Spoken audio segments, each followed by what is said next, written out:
Eu senti o cheiro do dinheiro antes de ver o salão. Não era o aroma limpo de uma colheita farta, mas o fedor metálico da traição. Foi ali, entre lustres de cristal e vozes sussurradas, que minha vida acabou. Não foi um acidente, foi um ato cirúrgico. A minha própria mãe, Dona Margarida, sentada numa mesa de mogno maciço, fingiu que não me conhecia quando entrei. O vilão não é um estranho. É o sangue do meu sangue, que me renegou publicamente para manter a farsa da riqueza que meu suor pagou. Se eu não agir agora, o que eu perco é mais que a herança da fazenda que construí com as minhas mãos. Perco o direito de respirar sem sentir essa vergonha me queimando. Tentei me aproximar da mesa principal. O caminho era um tapete persa que meus pés de roça pareciam sujar a cada passo. O segurança uniformizado, contratado para proteger os novos amigos ricos dela, me barrou com um braço duro. Ela me viu meus jeans puídos e o casaco de trabalho que eu não tive tempo de trocar. Viu a poeira da estrada ainda grudada nas minhas botas. O olhar dela, que antes me lembrava conforto e pão quente, agora era um bloco de gelo, polido pela ambição. Mas o que me destruiu não foi o olhar dela, nem o braço do segurança. Foi a cadeira. Uma cadeira de veludo elegantemente puxada para fora, vazia, ao lado direito da minha mãe. Um lugar reservado para alguém que fosse digno daquele novo mundo. Um lugar que, mesmo sendo o primogênito, o único que se sacrificou pela família, nunca seria meu. Quando finalmente consegui me inclinar para sussurrar: "Mãe, sou eu, Zé." A senhora Elza, esposa do novo sócio de luxo dela, me olhou de cima a baixo com um nojo tangível. Minha mãe desviou o olhar para o champanhe. E então, senhora Elza soltou a frase que me perfurou o estômago: "Olhe, querida, não sei quem é o jardineiro, mas ele está atrapalhando a vista. Você não é nada aqui." Naquele instante, o homem que ela criou, que salvou aquela família da fome 3 vezes, desapareceu. Restou apenas um estranho humilhado. O que você faria se a pessoa que você mais amou te apagasse da história para caber numa mesa cheia de mentiras? Isso é justiça? O segurança me empurrou para trás e eu cambaleei sobre o mármore frio. A humilhação não é uma dor.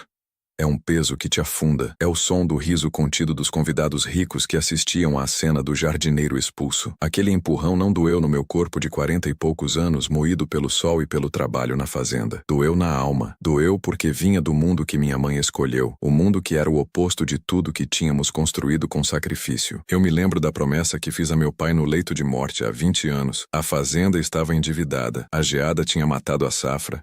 E minha mãe, Dona Margarida, estava doente de preocupação. Eu era um garoto. Poderia ter ido para a capital, buscar uma vida mais fácil, mas fiquei. Sacrifício é uma palavra bonita, mas na prática é cheiro de esterco às 4 da manhã e mão sangrando no arame farpado. Eu vendi a única coisa de valor que eu tinha, uma velha caminhonete, para pagar a primeira dívida. Trabalhei como um cão, 3 safras seguidas, sem tirar férias, sem pensar em casamento, sem amigos. Tudo para que o nome da família fosse limpo, para que Margarida tivesse conforto. E ela teve. Quando a fazenda começou a prosperar, e eu usei o lucro para construir um laticínio moderno, ela começou a frequentar a cidade, a fazer amizades que eu, sujo de graxa e honestidade, nunca faria. Eu dei a ela o luxo que ela nunca teve. Ela me deu o abandono que eu nunca mereci. O que me doeu foi que, na minha ausência, enquanto eu lidava com a burocracia do último empréstimo, ela se aliou a esses tubarões.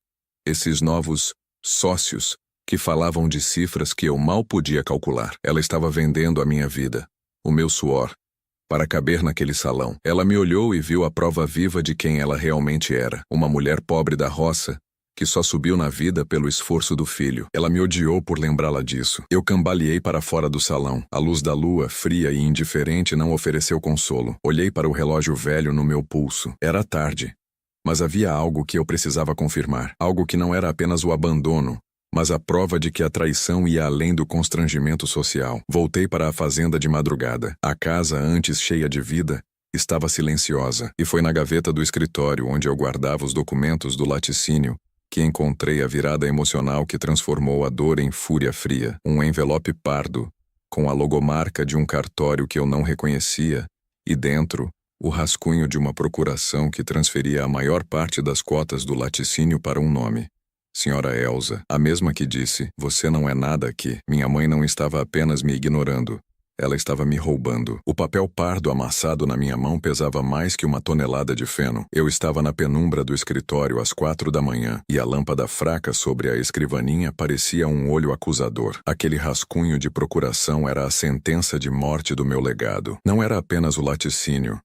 Era o laticínio que carregava 20 anos de renúncias. Cada linha digitada ali, transferindo o controle da minha vida para a senhora. Elsa parecia escrita com o sangue que eu derramei naquele chão para mantê-lo fértil. A vergonha da noite anterior de ser tratado como lixo na frente de Margarida foi instantaneamente substituída por uma fúria tão gelada que parecia congelar minhas veias. Eu sabia que Margarida andava diferente. Nos últimos 6 meses, desde que o laticínio atingiu o pico de produção e o dinheiro começou a fluir com facilidade, ela começou a se arrumar demais, a ligar para motoristas de aplicativo, a tratar meus conselhos sobre irrigação como bobagens de matuto. Eu ignorei.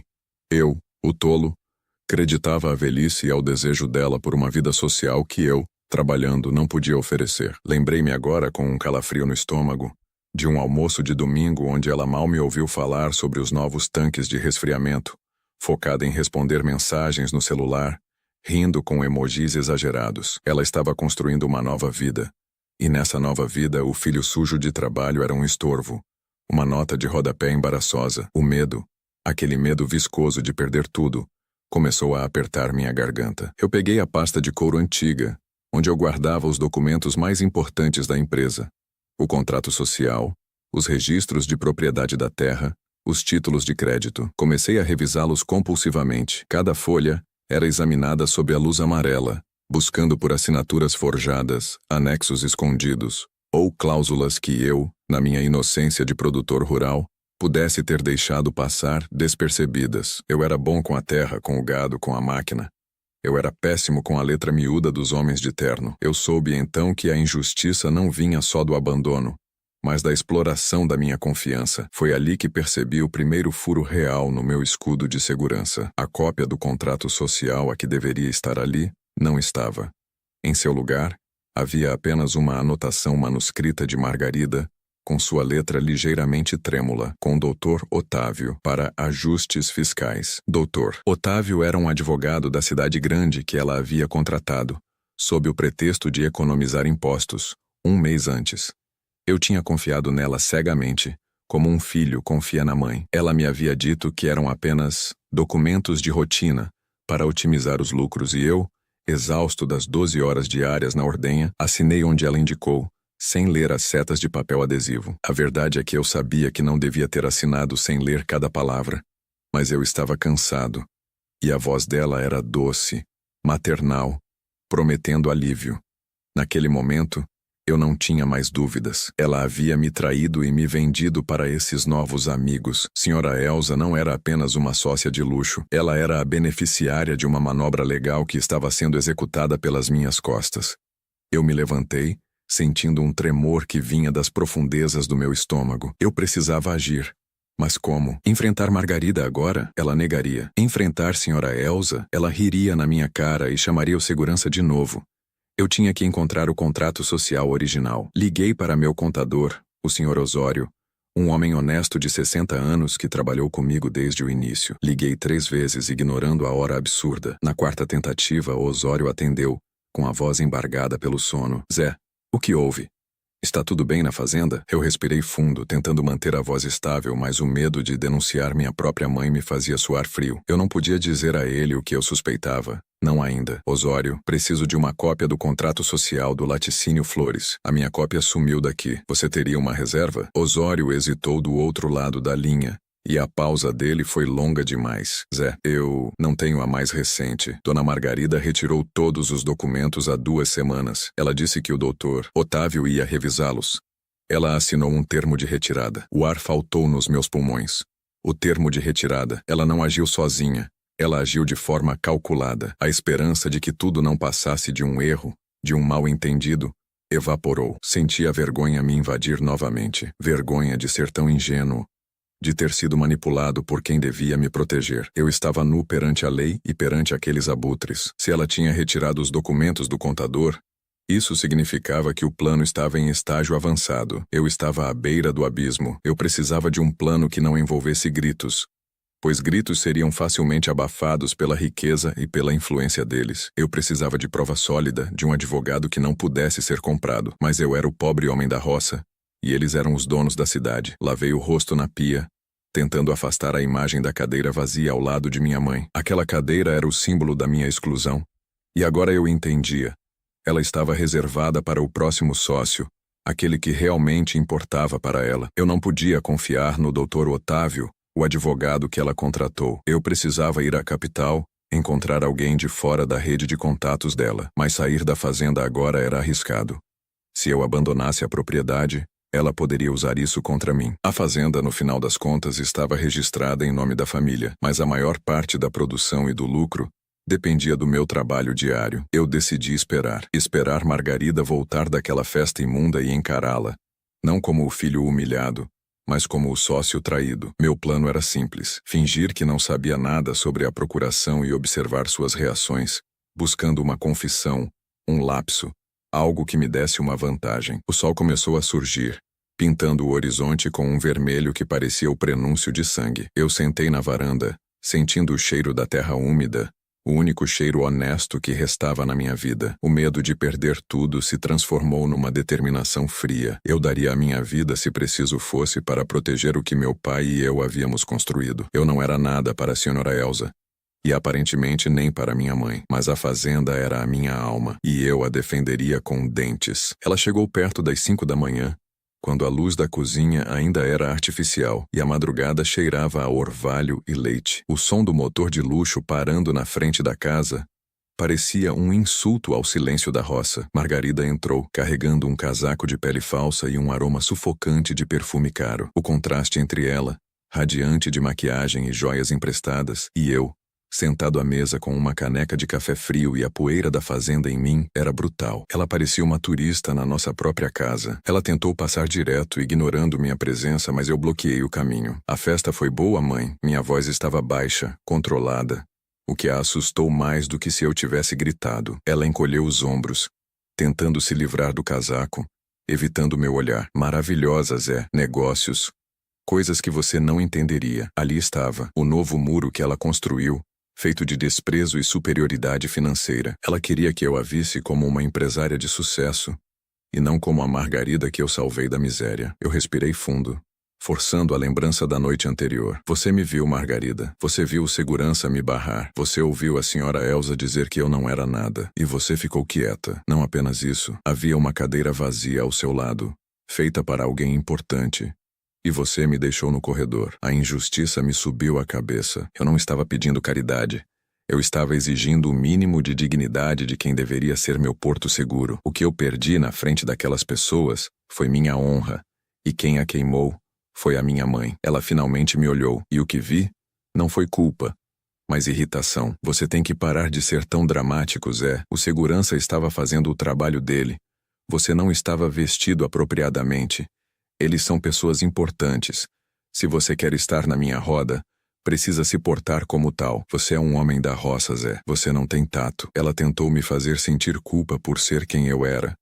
O homem que sustentou a família. O gaslighting dela era como óleo fervente na minha pele. Ela não era mais minha mãe. Era uma atriz interpretando um papel ensaiado para mim. Essa performance de vítima irritada confirmou minha suspeita. Ela estava escondendo algo grande. A vergonha de ter que enfrentar o filho honesto era menor do que o medo de perder a nova vida de luxo. Eu mudei a tática. Saí do campo emocional e entrei no legal. Mãe, o Osório me ligou hoje de madrugada. Ele disse que o contrato social do laticínio sumiu. Ele disse que você retirou a cópia dele para o Dr. Otávio. É verdade? Eu tentei parecer apenas preocupado com a burocracia, e não como um filho traído. Os olhos dela se arregalaram por um milissegundo, e ela apertou a alça da bolsa de grife contra o peito. A reação foi instantânea. Claro que é verdade, Zé. Quantas vezes tenho que dizer? Eu estou cuidando da parte fiscal, organizando tudo para nós. O Dr. Otávio é um dos melhores. Ele vai otimizar as cotas. A palavra otimizar saiu com um brilho falso. Ela continuou, a voz subindo de tom. Você só se preocupa com o leite e com o gado. Deixa os negócios comigo, você não precisa se preocupar com nada. O desprezo em sua voz, tratando-me como uma criança incapaz, cortava. O pânico dela ao mencionar o nome de Elsa na festa, agora somado à rigidez em torno da bolsa, me deu a certeza. E se o documento que eu procurava, a procuração final ou o novo contrato social assinado, estivesse naquela bolsa? Ela a segurava como se fosse um cofre. Eu precisava ver o conteúdo daquela bolsa. Mas um movimento brusco seria o fim da minha chance de obter a verdade pela via da dissimulação. Eu não podia confrontá-la diretamente sobre a senhora Elsa ainda. Eu forcei um sorriso amargo, recuando. Tudo bem, mãe, só me diga uma coisa. O Dr. Otávio já tem a minha assinatura para esses ajustes fiscais? Eu não me lembro de ter assinado nada ultimamente. Era uma mentira descarada.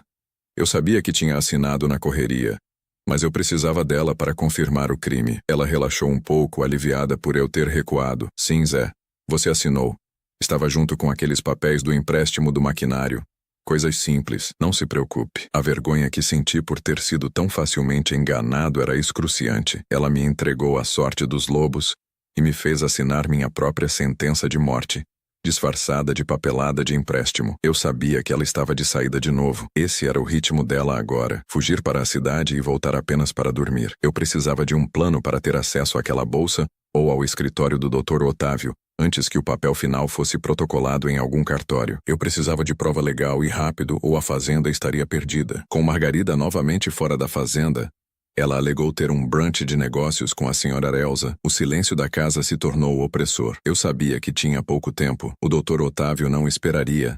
E minha mãe estava desesperada para sacramentar essa nova vida de luxo, mesmo que isso custasse a alma do filho. A urgência de encontrar um advogado de confiança, que não fosse parte do círculo social e corrupto da capital, me atingiu com força. Lembrei-me de um nome. Um advogado que meu pai havia mencionado há muitos anos, quando houve um pequeno litígio de fronteiras. Dr. Samuel. Ele tinha se mudado para uma cidade menor, cerca de 5 horas ao sul, longe da influência da nossa capital. Samuel era conhecido por ser metódico, obstinado e, mais importante, não se vendia por dinheiro fácil, o que era um grande risco no nosso meio. Eu não tinha o telefone dele, mas tinha o endereço de seu antigo escritório. Decidi que precisava arriscar a viagem, mas não podia deixar a fazenda vulnerável. O laticínio precisava de mim. Eu convoquei Lucas, meu capataz de confiança, um homem que trabalhou comigo por 15 anos e que era como um irmão. Lucas era leal à terra e a mim. Não precisei contar a história da humilhação, mas eu precisei contar sobre o perigo iminente. Lucas, estou saindo, não sei quando volto. Se a Margarida ou qualquer estranho, especialmente alguém da cidade, aparecer aqui perguntando por papéis ou tentando ter acesso ao laticínio sem minha autorização, você não libera, você não assina nada. E se alguém tentar entrar à força, você liga para o xerife e depois para mim. Você confia em mim? Lucas, com sua barba grisalha e olhos cansados, colocou a mão no meu ombro. Zé, eu não confio em mais ninguém nessa família. Além de você, vai e resolve isso. A fazenda é sua alma. A gratidão que senti por Lucas foi um pequeno alívio na minha dor. Ele era a prova de que nem toda a lealdade havia sido comprada. Eu peguei minha velha caminhonete, agora coberta de poeira e marcas de uso. O veículo que eu não consegui vender 20 anos atrás. Coloquei o envelope pardo com a procuração inacabada no porta-luvas, junto com a anotação sobre o sumiço do contrato social, e dirigi. Dirigi por quase 6 horas. Com a mente fervilhando. Cada quilômetro de distância da fazenda aumentava meu medo. E, ao mesmo tempo, minha esperança de encontrar uma salvação. Cheguei à cidadezinha do sul no meio da tarde. Era um lugar calmo, quase rural, com ares de interior antigo. Encontrei o escritório do Dr. Samuel na rua principal, num prédio modesto, sem o luxo e a ostentação que Margarida agora apreciava. Dr. Samuel era exatamente como meu pai o descrevera. Um homem baixo, robusto, com óculos de aro grosso e uma pilha de processos que parecia prestes a desabar. Ele me recebeu com cautela. Eu não podia me dar ao luxo de ter vergonha. Eu tive que confessar tudo imediatamente.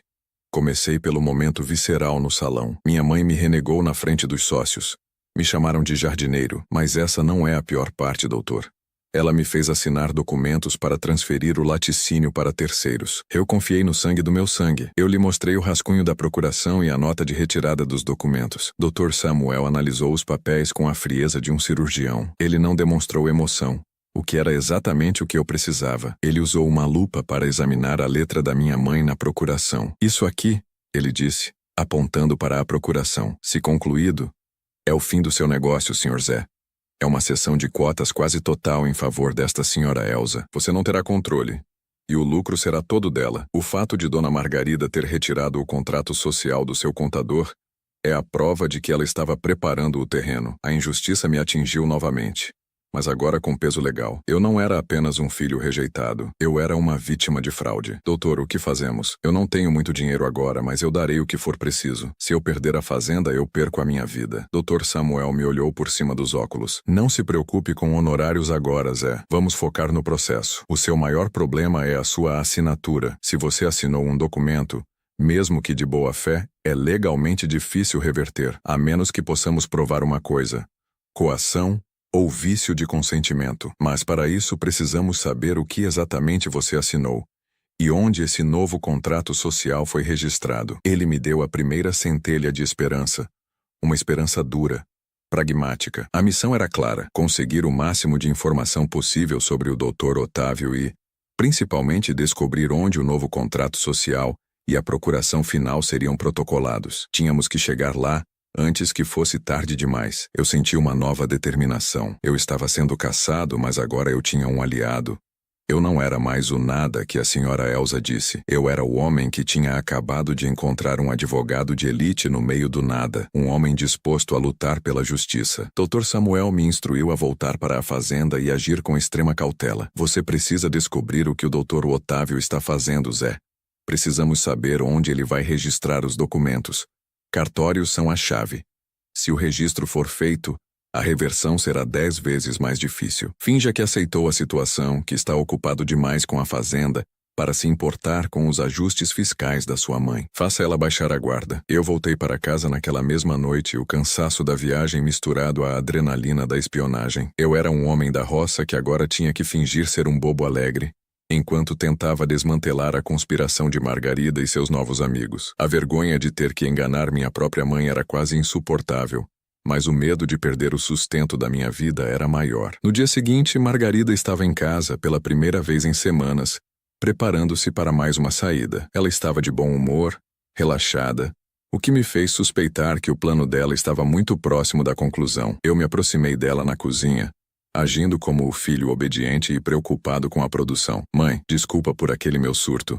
Eu estava estressado com a safra. Eu menti, sentindo o gosto amargo da traição na minha boca. Você tem razão.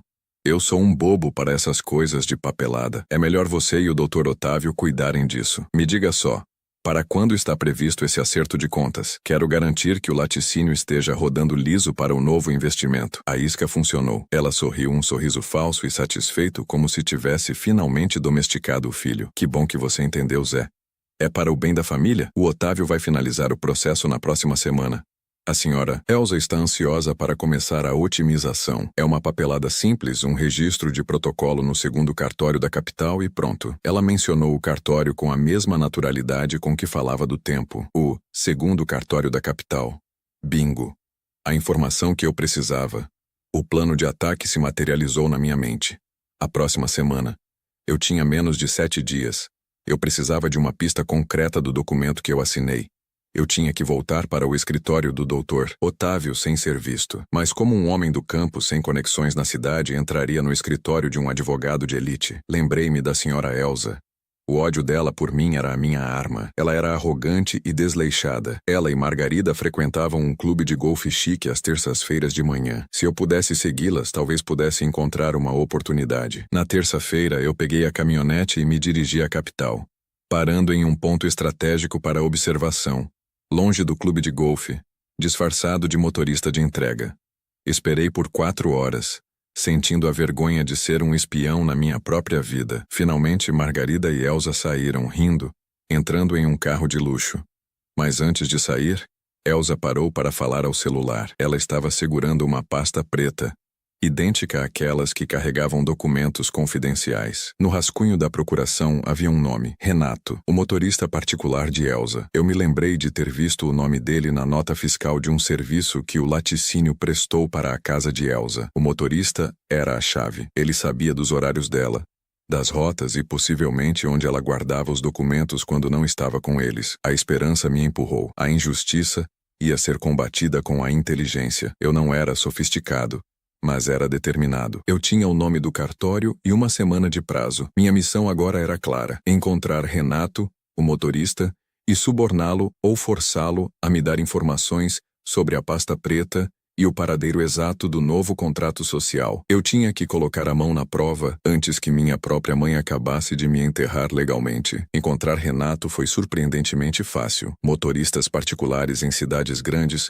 costumam ter um ponto de espera fixo, geralmente um posto de gasolina ou uma lanchonete próxima aos locais frequentados pelos patrões. Eu o encontrei no dia seguinte, em uma área industrial perto do escritório do Dr. Otávio. Ele estava sozinho, sentado na calçada, fumando um cigarro e olhando o celular. Ele parecia entediado e, mais importante, infeliz. Eu estacionei minha caminhonete velha um pouco distante e me aproximei a pé.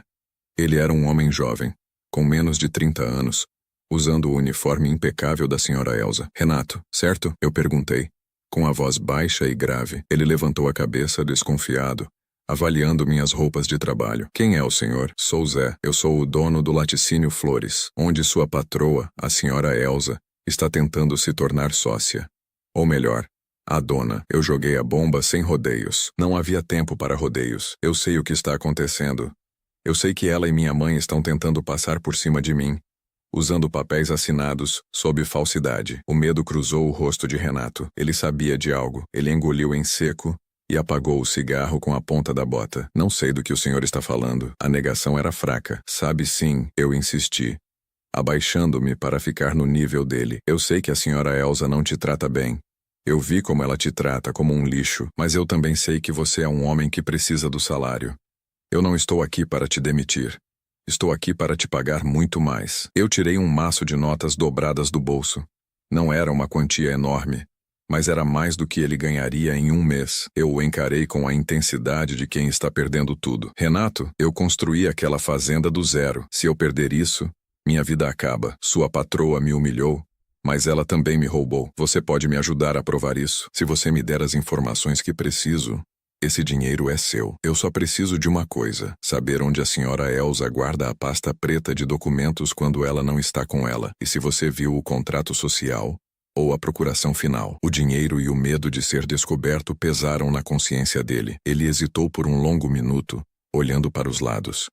A vergonha de trair a patroa era visível, mas a perspectiva de uma vida melhor e a certeza de que a senhora Missel Elsa era uma pessoa horrível falaram mais alto. A pasta preta, ela não fica com ela o tempo todo. A senhora Elsa tem medo de perder. Ela deixa na sala de reunião do Dr. Otávio, trancada no armário. Só o Dr. Otávio e ela têm a chave. Ele suspirou. Mas, senhor Zé, eu sei de uma coisa, e isso vai te ajudar. Eu ouvi uma conversa sem querer. Eu me inclinei, sentindo meu coração disparar. O Dr. Otávio e a senhora Elsa estavam brigando. Ela disse que o senhor não podia alegar coação porque a sua mãe, Dona Margarida, estava presente na assinatura e que a lei não considera coação quando a assinatura é feita na presença de um familiar que assegura a boa-fé. Ele me olhou, os olhos arregalados, mas o Dr. Otávio estava preocupado. Ele disse que o senhor assinou o documento na mesma hora que assinou a papelada do empréstimo de 3 milhões de reais para um novo maquinário, mas que a data no contrato social estava diferente. Ele disse que a data foi alterada para parecer que a assinatura foi feita em um dia diferente. Essa era a chave. Não era apenas coação ou vício de consentimento. Era fraude de data. A esperança explodiu no meu peito. A alteração de data invalidaria o documento, especialmente se fosse comparada com o registro de empréstimo do banco. Isso provava que a assinatura estava camuflada e não era legalmente válida para o contrato social. Eu entreguei o dinheiro a Renato. Ele o pegou rapidamente, tremendo. Agora vá, Renato. E se a senhora Elsa ou minha mãe perguntarem, você nunca me viu.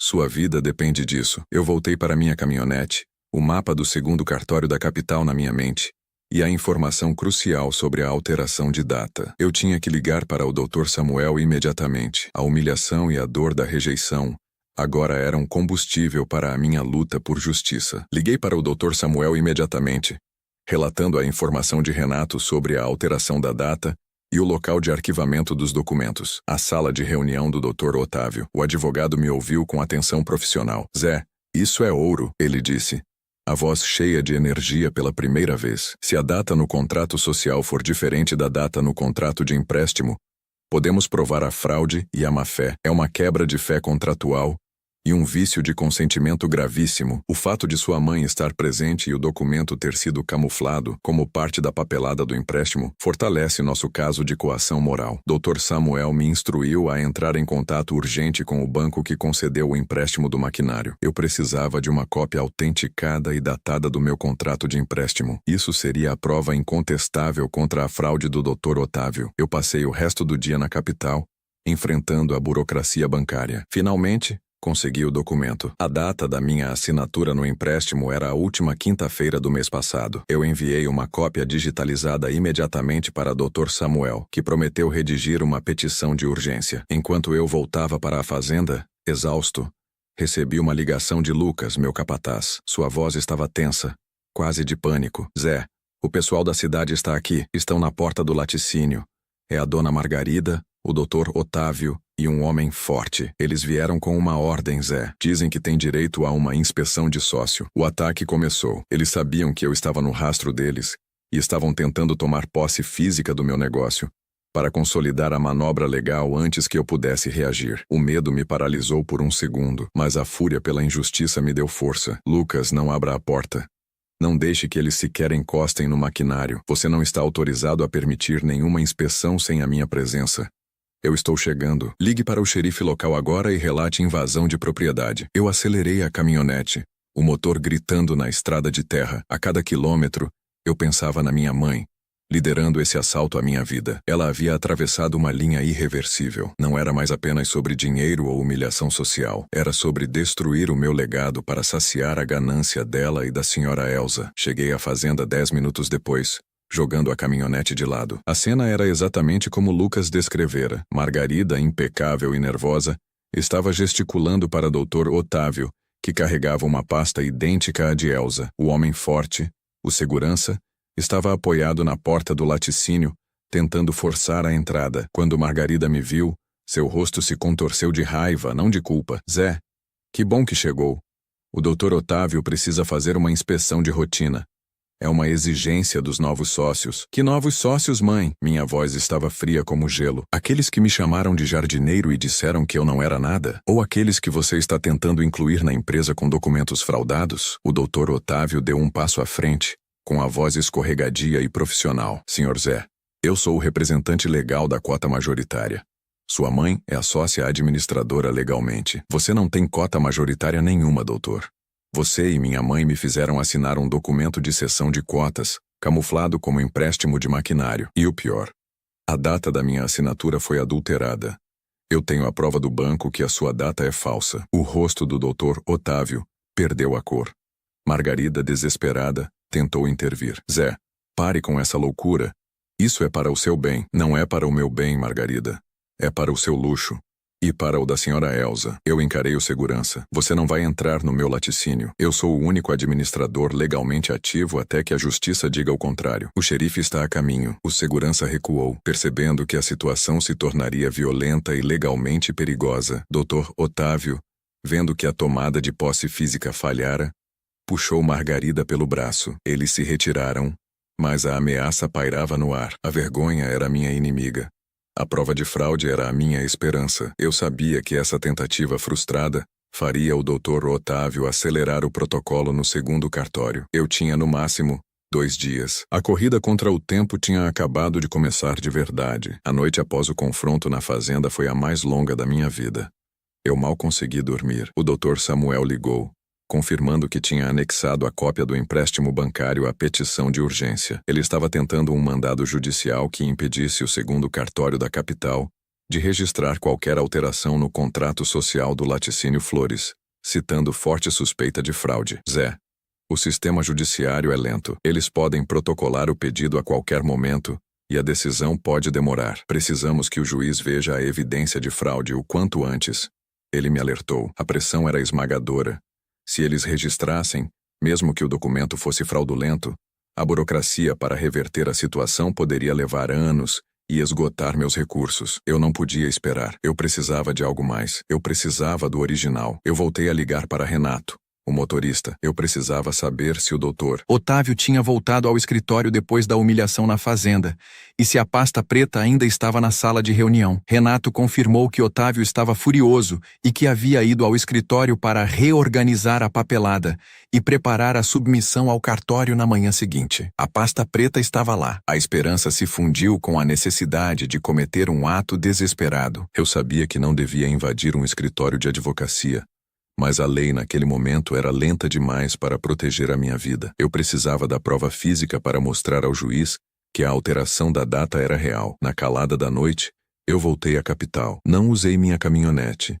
Peguei emprestado o carro antigo de um vizinho, menos chamativo. O escritório do Dr. Otávio ficava no 10º andar de um prédio comercial de luxo. Entrar ali era quase impossível para mim, o homem da roça. Eu estudei o prédio. A única vulnerabilidade era a área de serviço no fundo. Vestido de preto, me sentindo ridículo e aterrorizado, escalei a cerca baixa e encontrei uma porta de serviço destrancada, usada pelos zeladores para descarte de lixo. A vergonha de estar ali, rastejando, invadindo, era intensa. Consegui subir as escadas de incêndio até o 10º andar. A porta de acesso ao escritório estava trancada, mas eu tinha uma chave de fenda e a experiência de consertar máquinas complexas na fazenda. Abri a fechadura com dificuldade, o suor escorrendo pelo meu rosto. O escritório era opulento, escuro e silencioso. Achei a sala de reunião. O armário de mogno estava lá. E sim, trancado. Renato havia dito que só Otávio e Elsa tinham a chave. Eu não podia arrombar o armário,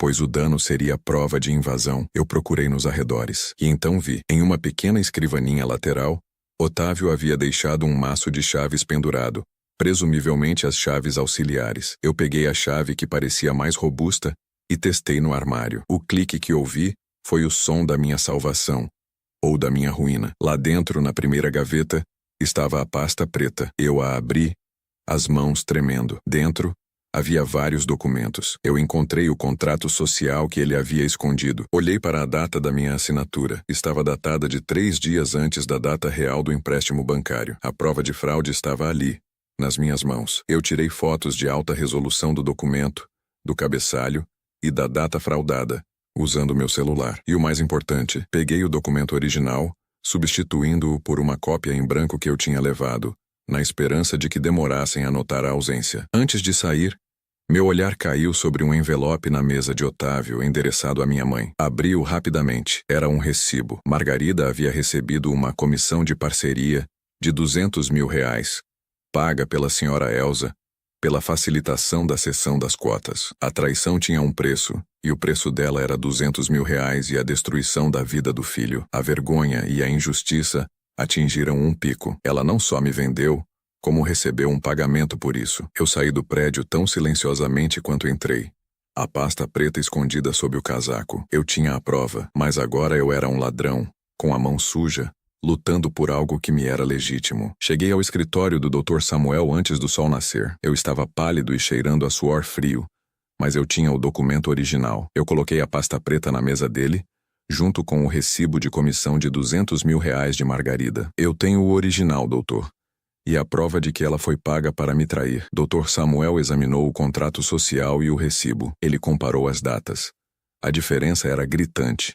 O documento de cessão de cotas era de fato fraudulento. Zé, você correu um risco enorme, mas isso nos dá a vantagem que precisávamos. Com o original e o comprovante de pagamento à sua mãe, podemos provar que a cessão não foi um ajuste fiscal, mas uma manobra coordenada e remunerada para a apropriação indevida do seu negócio. Ele trabalhou freneticamente. Ele alterou a petição de urgência, anexando as fotos do recibo e, o mais importante, solicitando uma audiência de urgência para apresentar o documento original ao juiz, antes que Otávio tivesse tempo de reagir à sua ausência. O telefone do Dr. Samuel tocou. Era o gabinete do juiz. A sorte estava ao meu lado. O juiz concedeu a audiência de urgência para o final daquela mesma tarde, devido à gravidade das alegações de fraude e o risco iminente de registro em cartório. Eu tinha poucas horas. Liguei para Lucas e pedi que ele viesse imediatamente à cidade, para ser minha testemunha de caráter. Eu precisava de alguém honesto ao meu lado. Quando chegamos ao fórum,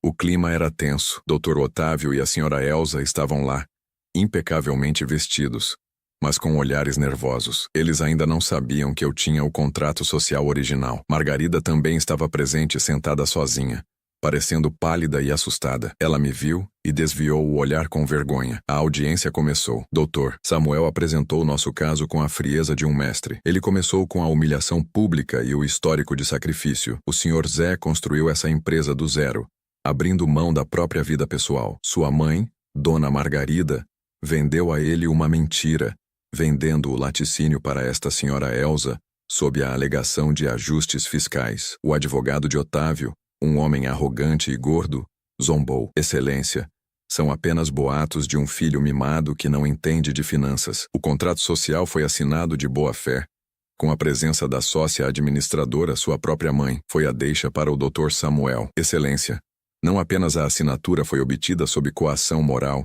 camuflada em meio à papelada de um empréstimo de 3 milhões de reais, mas a data no contrato social, que supostamente valida a cessão, foi fraudada. A senhora Elsa e Otávio se entreolharam, apavorados. Dr. Samuel apresentou a cópia autenticada do contrato bancário. A data de assinatura deste empréstimo, que o Sr. Zé assinou na mesma pilha de papéis, é a quinta-feira passada. O contrato social de cessão de cotas está datado de segunda-feira, 3 dias antes, o que é impossível e configura fraude documental. O advogado de Otávio tentou argumentar. Onde está o contrato social original?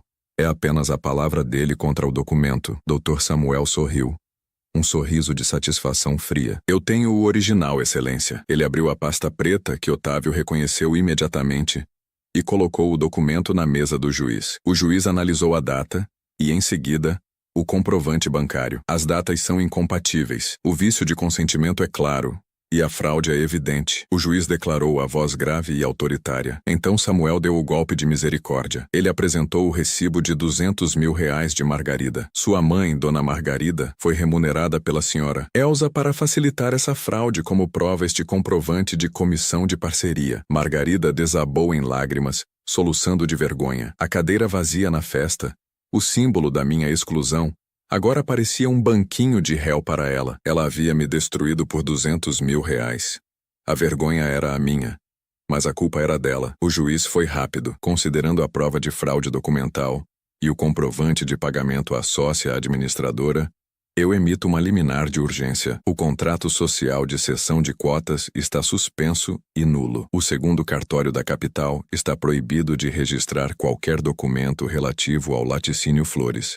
E a senhora Elsa e o Dr. Otávio estão proibidos de se aproximarem da propriedade. O inquérito sobre fraude documental será aberto imediatamente. Eu senti o peso sair dos meus ombros. Eu havia vencido a batalha legal, mas a guerra emocional estava apenas começando. Eu olhei para minha mãe, que estava sendo amparada pelo Dr. Otávio, agora também em desgraça. A esperança de ter minha vida de volta era real, mas o preço havia sido a perda completa da minha família. A liminar do juiz foi a minha vitória legal, mas a derrota moral. Saí do fórum atordoado. A senhora Elsa e o Dr. Otávio foram embora rapidamente, com a promessa de serem investigados. Meu advogado, Dr. Samuel, garantiu que a fazenda estava segura, pelo menos por enquanto. Mas Margarida ficou para trás, esperando-me na porta. O luxo e a arrogância tinham desaparecido. Ela era apenas uma mulher velha, sozinha, com o rosto inchado de choro e o futuro incerto. O medo nos olhos dela me deu a força final para enfrentá-la. Você veio me buscar, Zé? Ela perguntou, a voz fraca e trêmula. Não, Margarida. Eu vim saber o porquê. Eu não estava gritando. Eu estava apenas exausto. E a dor era profunda demais para ser expressa em volume. Eu dei a minha vida por essa família. Eu te tirei da miséria. Eu cumpri a promessa ao meu pai. E você me vendeu por 200 mil reais. Por quê, mãe? Ela olhou para o chão. A vergonha a consumia. Eu estava cansada, Zé. Cansada de ser a pobre da roça. Cansada do cheiro de leite. Quando a Elsa apareceu, ela me mostrou um mundo que eu nunca tive. Ela disse que eu merecia o luxo, que você era um caipira sem ambição, que nunca me daria a vida que eu queria. A frase da senhora Elsa, "Você não é nada aqui", ressoou novamente, mas agora com uma origem ainda mais cruel. O eco das palavras que minha mãe permitiu que fossem plantadas em sua mente. Ela não me via como filho, me via como o obstáculo entre ela e uma vida falsa de grandeza. E a cadeira vazia, mãe? A pergunta era um punhal. A cadeira vazia naquela festa era para a senhora Elsa? Era o lugar do meu abandono? Ela levantou a cabeça, E as lágrimas escorreram novamente. A cadeira vazia. Era para você, Zé. No começo, eu tentei falar para o pessoal que você estava chegando, mas eles riram de mim. Disseram que você parecia um peão. E aí quando você apareceu sujo de trabalho, eu me senti envergonhada por você. Eu não soube te defender. Ela parou, soluçando. Eu fui fraca, Zé. E depois, a Elsa me convenceu de que você era um estorvo. A confissão foi visceral e me destruiu. Ela não só havia me traído, mas havia sentido vergonha de quem eu era. De quem ela me ensinou a ser. O sacrifício de 20 anos foi resumido em um momento de fraqueza e vergonha social. Você assinou a minha sentença de morte, eu disse, olhando-a nos olhos pela última vez como filho. Você me renegou na frente dos ricos e me roubou por trás. Eu não sei quem você é, Margarida, mas você não é mais a minha mãe. Eu chamei um táxi, não para ela, para mim. Eu voltei para a fazenda sozinho. Lucas me recebeu na porta, silencioso. Ele sabia que mesmo tendo recuperado a fazenda, eu havia perdido algo muito maior. Eu precisava garantir que Margarida nunca mais tivesse o poder de destruir meu trabalho. Dr. Samuel me orientou a tomar medidas drásticas. Eu ajuizei uma ação de exclusão de sócio contra Margarida, baseada em quebra de dever fiduciário e má-fé. Era a única forma de garantir que ela fosse legalmente afastada da administração e de qualquer poder de decisão na empresa, impedindo futuras conspirações. A notícia se espalhou na cidade. A pobre mulher da roça que tentou se passar por rica e que foi exposta por fraudar o próprio filho. A mesa de ricos que a acolheu se desfez em fofocas. Ela perdeu os amigos e a influência que tanto buscou. Eu não queria a prisão dela. Eu só queria paz e justiça. O juiz aceitou o pedido de exclusão, citando o comprovante de pagamento de comissão como prova irrefutável de sua conduta imprópria como sócia administradora. Margarida foi forçada a se retirar da sociedade, recebendo apenas o valor residual de suas cotas originais. Hoje, sou o único proprietário do laticínio Flores. O negócio prospera, mas a casa está vazia. Margarida se mudou para um pequeno apartamento na cidade, longe do campo que ela passou a odiar, vivendo da pequena quantia que lhe restou. Ela tenta ligar, mas eu não atendo. Eu sei que devo sentir pena, mas o buraco que ela deixou em mim é grande demais para a caridade. Eu venci a injustiça e o roubo. Eu mantive meu legado e minha honra, mas quando estou sozinho na varanda, olhando para o horizonte vermelho da minha terra, eu lembro da senhora Elsa dizendo, você não é nada aqui, e eu percebo que, ao salvar a fazenda, eu perdi a única coisa que me fazia querer ser algo. A minha família. A cadeira vazia na festa era o aviso, e foi ali que minha vida, como eu a conhecia, realmente acabou.